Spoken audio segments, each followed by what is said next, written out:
Good afternoon students. Hindi विषय में व्याकरण खंड के अंतर्गत हम चर्चा कर रहे हैं रस पर। आइए आज हम रसों के स्थायी भावों के विषय में जानेंगे। विभाव, अनुभाव, संचारी भाव आदि के विषय पर भी चर्चा करेंगे। सबसे पहले बात करते हैं स्थायी भाव की। जैसा कि नाम से ही प्रतीत होता है, स्थायी यानी स्थित रहना, विद्यमान रहना। स्थायी भाव मनुष्य के हृदय में जन्म से लेकर मृत्यु पर्यंत तक विद्यमान रहते हैं। ये सुप्त अवस्था में पड़े रहते हैं। फिर जैसा जो भी कुछ जिस घटना के विषय में ये देखते हैं, सुनते हैं या पढ़ते हैं और प्रभावित होकर फिर उसी तरह के रस की उत्पत्ति करते हैं। स्थायी भाव भी रसों के समान ही प्रत्येक रस का अपना एक स्थायी भाव होता है। जैसे श्रृंगार रस का स्थायी भाव है रति। स्त्री और पुरुष की एक दूसरे के प्रति उत्पन्न जो चित्त वृत्ति होती है उसको रति कहा जाता है। हास्य रस का स्थायी भाव है हास। किसी की भी आकृति, विकृत चेष्टा या वेशभूषा को देखकर हृदय में जो हास नामक भाव उत्पन्न होता है वही हास्य कहलाता है। हास्य का स्थायी भाव है हास। करुण का स्थायी भाव है शोक, यानी किसी अपने प्रियजन या अपनी कोई प्रिय वस्तु के विनष्ट हो जाने पर शोक नामक स्थायी भाव उत्पन्न होता है। रौद्र का स्थायी भाव है क्रोध। असाधारण अपराध, विवाद या उत्तेजनापूर्ण अपमान आदि से उत्पन्न होने वाला जो भाव होता है वह क्रोध कहलाता है। वीर का रस का स्थायी भाव है उत्साह।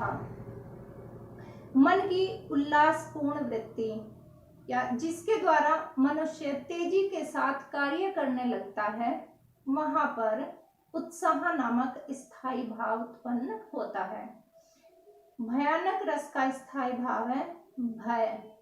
हिंसक जंतुओं को देखने पर या अपराध, भयंकर शब्द, विकृत चेहरा या किसी की रौद्र आकृति देखने पर जो मन में व्याकुलता उत्पन्न होती है वह भय नामक स्थायी भाव को जन्म देती है।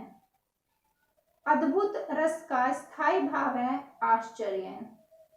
अलौकिक वस्तुओं को देखने, सुनने या उनका स्मरण करने से उत्पन्न मन में जो विकार होता है वह आश्चर्य कहलाता है। यानी ऐसी वस्तुएं जिनको देखकर हम आश्चर्यचकित हो जाएं, वहां पर आश्चर्य नामक स्थायी भाव उत्पन्न होता है। विभत्स रस का स्थायी भाव है जुगुप्सा। किसी अरुचिकर या मन के प्रतिकूल, यानी मन को जो वस्तु अच्छी नहीं लग रही है उसको देखने या उसकी कल्पना करने मात्र से जो भाव उत्पन्न होता है उसको जुगुप्सा कहा जाता है। शांत रस का स्थायी भाव है निर्वेद।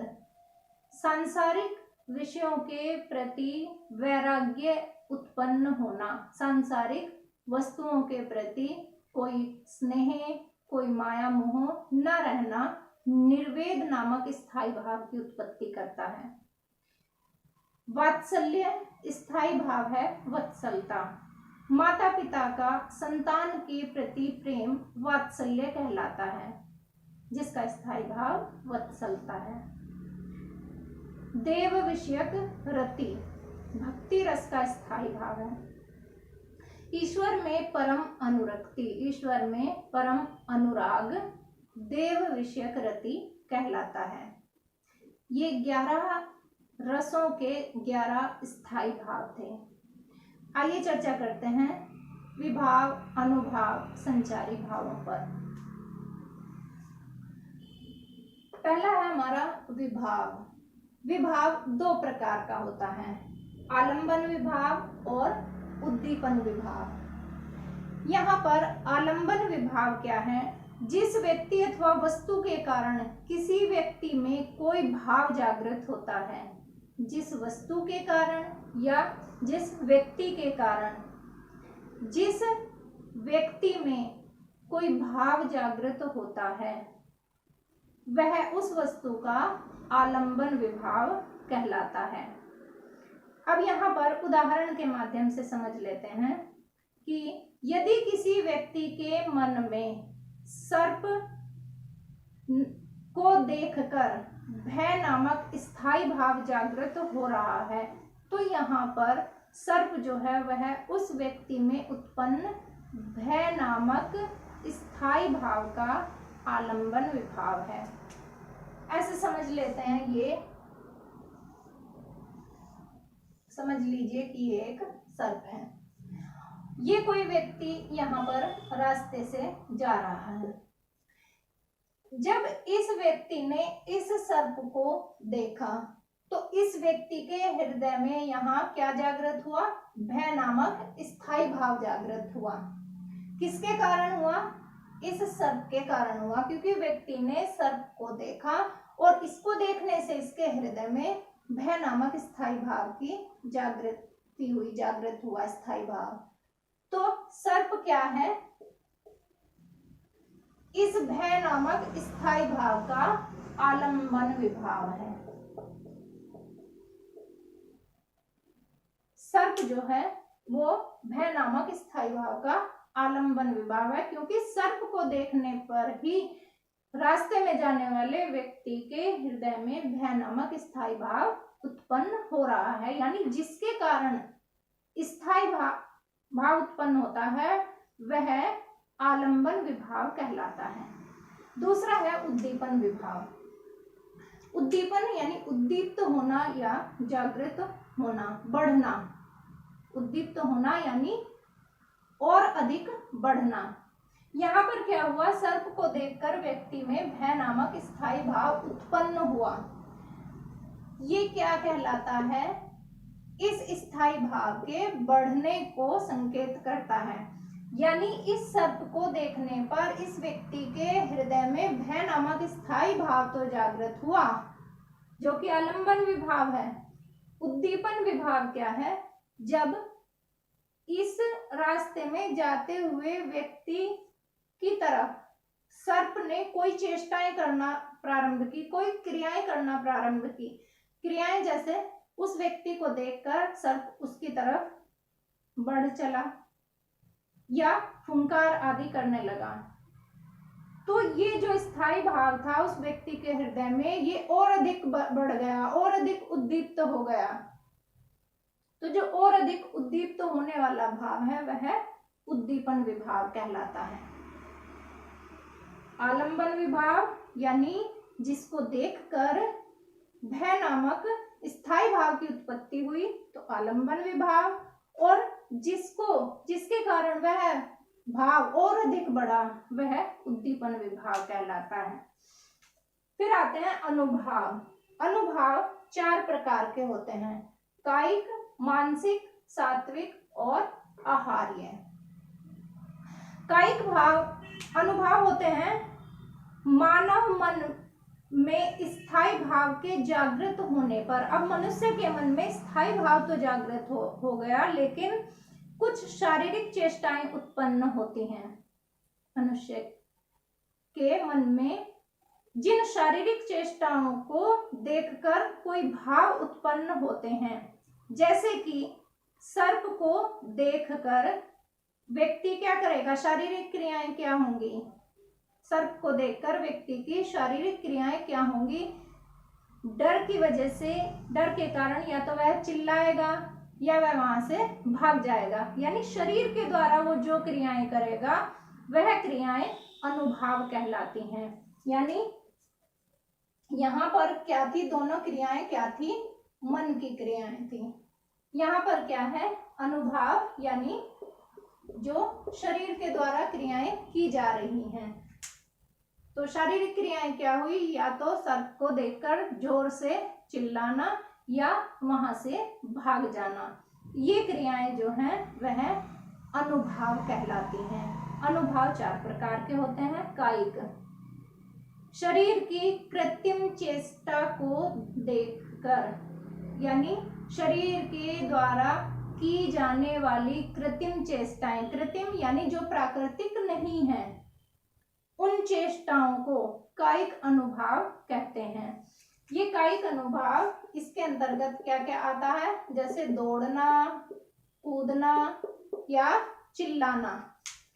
दौड़ना, कूदना, चिल्लाना, या उस व्यक्ति का हाथ या अपने नेत्रों से कोई संकेत करना, यानी ये सारी चेष्टाएं जो हैं वो कायिक चेष्टाएं कहलाती हैं। कायिक यानी काया या शरीर, तो शरीर के द्वारा की जाने वाली चेष्टाएं कायिक अनुभाव कहलाती हैं। जैसे दौड़ना, कूदना, हाथ के द्वारा किसी को संकेत करना या आंखों के द्वारा कोई संकेत करना। दूसरा है मानसिक। मानसिक चेष्टाएं यानी मन के द्वारा जो चेष्टाएं जो मन में उत्पन्न होती हैं, इनमें आता है हृदय की भावना के अनुकूल। हृदय की जैसी भावना है उसके अनुकूल मन में डर उत्पन्न होना, विषाद उत्पन्न होना, अथवा मस्तिष्क में होने वाले भावों को मानसिक अनुभाव कहते हैं। तीसरा है सात्विक। तीसरा है सात्विक अनुभाव। सात्विक क्या है, मन के विशेष धर्म यानी सत्व धर्म। मनुष्य जो है वो उसकी 3 प्रवृत्तियां होती हैं, सात्विक, तामसिक और राजसिक। सत्व, रज और तमस 3 गुण मनुष्य के अंदर होते हैं। तो यहाँ पर सत्व गुणों से प्रधान जो मनुष्य होता है, जिसमें सत्व गुणों की प्रधानता होती है, ऐसे शारीरिक अंगों के विकार को सात्विक अनुभाव कहते हैं। ये मनुष्य में स्थायी भाव उद्दीप्त होते हैं और स्वयं ही ये उत्पन्न हो जाते हैं। ये सात्विक भाव जो हैं वे स्वयं ही मनुष्य में उत्पन्न होते हैं। चौथा है आहार्य। आहार्य यानी मन के भावों के अनुसार अलग अलग प्रकार की कृत्रिम वेश रचना करने को आहार्य कहा जाता है। यानी मनुष्य के द्वारा तरह तरह की वेशभूषाओं की रचना करने को आहार्य अनुभाव कहते हैं। ये 4 प्रकार के अनुभाव हुए। संचारी भाव। संचारी भाव, संचार होना यानी गतिशील रहना, एक जगह स्थित नहीं रहना। स्थायी भाव क्या थे, स्थिर रहने वाले थे। और संचारी भाव क्या है, इनको व्याभिचारी भाव भी कहा जाता है। तो संचारी या व्याभिचारी भाव पानी के बुलबुलों के समान बनते और तुरंत ही नष्ट हो जाते हैं, यानी ये स्थित नहीं रहते, ये गतिशील रहते हैं। इनकी संख्या 33 होती है। तो हमने स्थायी भाव, विभाव, अनुभाव और संचारी भावों के विषय में पढ़ा। इसमें जो सात्विक भाव थे वो 8 माने गए हैं। सात्विक भाव जो है वो 8 हैं। कौन कौन से? स्तंभ, स्वेद, रोमांच, स्वरभंग, कंप, विवर्णता, अश्रु और प्रलय। स्तंभ यानी स्तंभ के समान जड़ हो जाना। स्वेद यानी पसीना छूटना। रोमांच यानी शरीर में रोमांच उत्पन्न होना।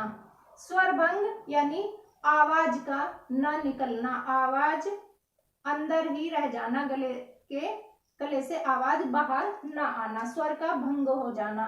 कंप शरीर का कपकपाना। विवर्णता चेहरे का रंग बदल जाना। अश्रु यानी आंसू बहना।